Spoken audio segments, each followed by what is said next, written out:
my name is Chris. I am working with Army Community Service here on Fort Drum, and we are going to have some fun with some cooking videos. Right now, COVID is in full swing, so we are all learning our tips and tricks and creativity styles in the kitchen with making food.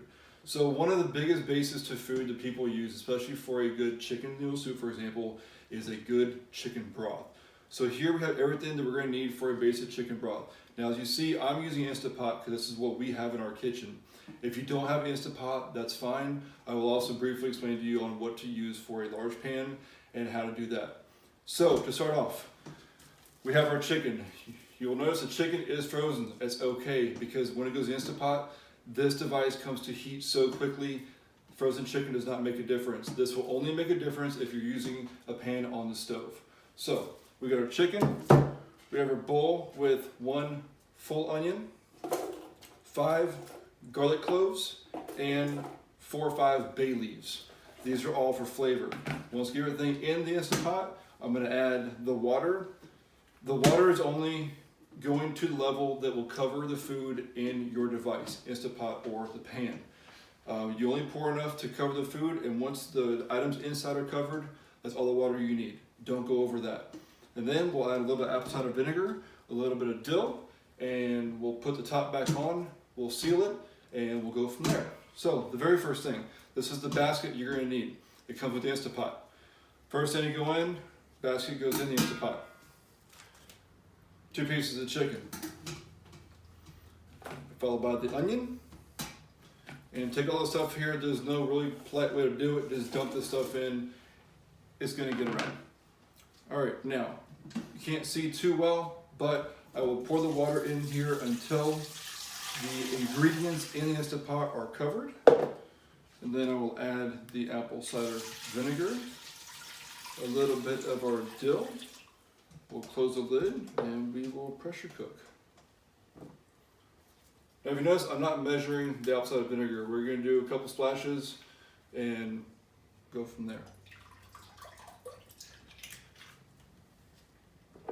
And if you also notice too, a big thing right now is being sanitary. Yes, I do wash my hands. I am also big into grilling and smoking meat outside. Gloves are my preference. They're easier. So if you want to use gloves, go ahead, or you can just wash your hands. Just remember, clean hands, because your hands are your best tools when it comes to cooking. And just a little bit of dill. All right, folks, that is all of our ingredients. Now, if you have Instant Pot, again, here's your steps. Put your top on. You'll hear the little cool tone to let you know that you are sealed all the way. Okay, now, up top, you have your little knob. This tells you that it is sealed. If it's, now mine's reversed, so the knob is towards me. That means it is sealed. When it's done, if you want to release the pressure faster, you just move the knob to the venting position and all the steam will come out. So for right now, we're going to seal it. Up front here, we're going to hit pressure cook, and we're going to adjust the time to 25. And that's it.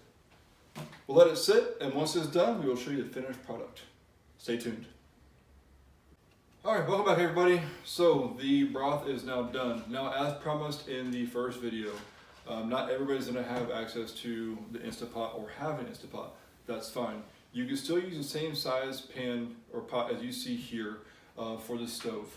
Now, when you do that, the same procedure as before. Take all your ingredients, put them in, still use water just enough to cover the ingredients. Turn your burner on high. Once your water comes to a boil, then turn it down to about 5. Let it simmer for about an hour. Now remember though, the longer it sits, the longer it cooks, the better it's going to taste. So now this is done. We have depressurized it. If you have an Instant Pot, once the little red pin in the back here drops, that's your cue that it is ready to go. So turn this. Now this thing can clip right here on the side. Now remember, this is very hot, so please approach with caution. Let's get the basket out here with all the goodies. Make sure let it drain for a minute to get all the good juices out, all the good broth. That's about good. Now, in this basket, you still have your 2 pieces of chicken. You don't have to throw it away. Keep the chicken. You can use it. You can make a shredded chicken. You can use the chicken for a chicken noodle soup, or you can shred it, make a shredded chicken and rice and beans meal, whatever you want, but you don't have to throw it away. It is still good meat. Now, once we get this part here, let's go hit the saute button. Oh, I gotta see this thing. Let's cancel first. Now we hit saute. We're hitting saute, that way we can add the last 2 things, the salt and the pepper. That way it dissolves the salt inside and it makes the flavor really, really good. That's how you know you're sauteing. All right, add some salt. Remember, when you guys are adding your seasonings, we'll always say this is just a way, this is not the way. This is how we do it, and it's worked for a long time. So we're gonna get a good sprinkle of pepper in here. Now when you're doing this, feel free to get a big spoon, stir it around, and get a normal size spoon and scoop some out, taste it, see if it's quite the flavor that you want and that you like. All right, we'll stir it around. We're gonna let this sit for a while, and then we will have our finished product to make for a chicken broth. Thanks for watching.